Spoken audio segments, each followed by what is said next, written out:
Emily had always been close to her grandfather.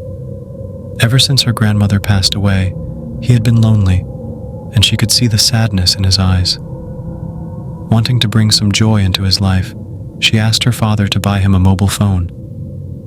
That way, she reasoned, he can stay connected with us, watch videos, and keep himself entertained. On his birthday, she presented the phone to him, her face glowing with excitement. "Grandpa, this is for you. I'll teach you how to use it." He looked at the device with curiosity and apprehension, but Emily patiently showed him how to send messages, make calls, and browse the internet. Soon, their bedtime routine became special. Every night, from their separate rooms, they would chat until one of them dozed off. The old man, once withdrawn, now seemed happier, engaged in the world of technology and closer than ever to his beloved granddaughter. A year passed, and then, one fateful morning, Emily woke to the devastating news. Her grandfather had passed away peacefully in his sleep. Her heart shattered. The house felt eerily quiet without his presence. As they prepared for the burial, she remembered something he had once said with a chuckle. "When I die, bury this phone with me. That way, I'll still be able to chat with you from the other side." With a heavy heart, she placed the phone inside his casket, fulfilling his final wish. As the soil covered him, she felt a deep sense of loss, knowing she would never receive his sweet, humorous messages again. Days turned into weeks, but the emptiness never faded. Every night she found herself scrolling through their old chats, rereading every word, clinging to the warmth they once brought her.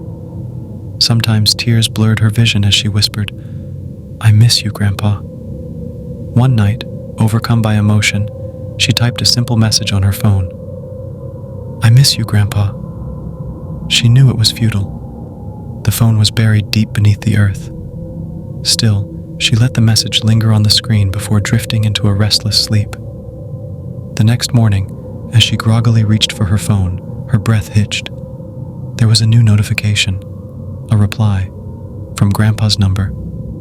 "Miss you, Pumpkin." Her blood ran cold. The phone slipped from her hands onto the floor. Her heart pounded against her ribs as her mind raced. How is this possible? The phone was buried. No one could have it. No one knew. Fear clawed at her throat, but a flicker of hope burned within. Could it really be him? With trembling fingers, she replied, "Grandpa, is that really you?" She stared at the screen, her breath shallow, waiting for something, anything. Hours passed. Nothing. That night, as she lay in bed, her phone beeped again. The room felt suffocatingly still as she unlocked the screen. "I am always with you." The words sent a chill down her spine. Her fingers trembled as she typed back, "Where are you?" The reply came instantly. "Closer than you think." A cold shudder ran down her back. Her eyes darted around the dimly lit room, suddenly aware of every shadow, every creak of the house. She felt watched. The air grew thick with an unsettling presence. She wanted to believe it was truly him, that he was watching over her.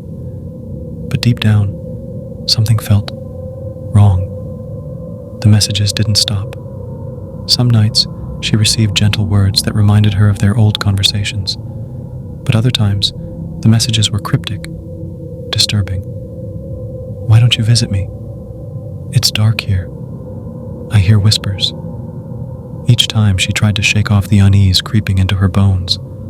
But then, one night, a message came that shattered her composure entirely.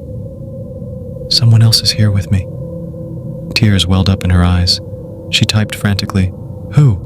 Grandpa, what do you mean?" No reply. That night she dreamed of his grave. The soil looked disturbed, as if something or someone had crawled out.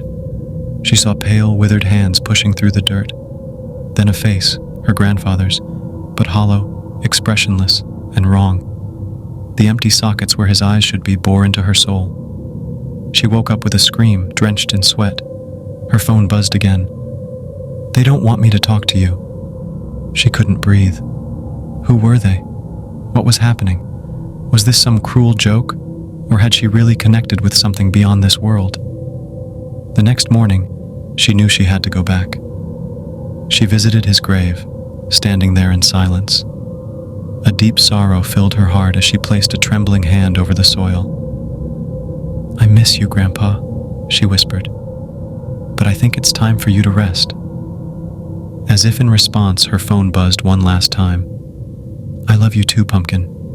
I am at peace now." Tears streamed down her face. She clutched the phone to her chest, a bittersweet warmth filling her heart. That was the last message she ever received. The silence that followed was deafening, yet oddly comforting. From that night onward, the messages stopped. Emily never forgot her grandfather, and though she missed their late-night chats, she finally understood that some bonds transcend even death. But she also learned that sometimes the dead don't rest easy, and neither do the ones who reach out to them.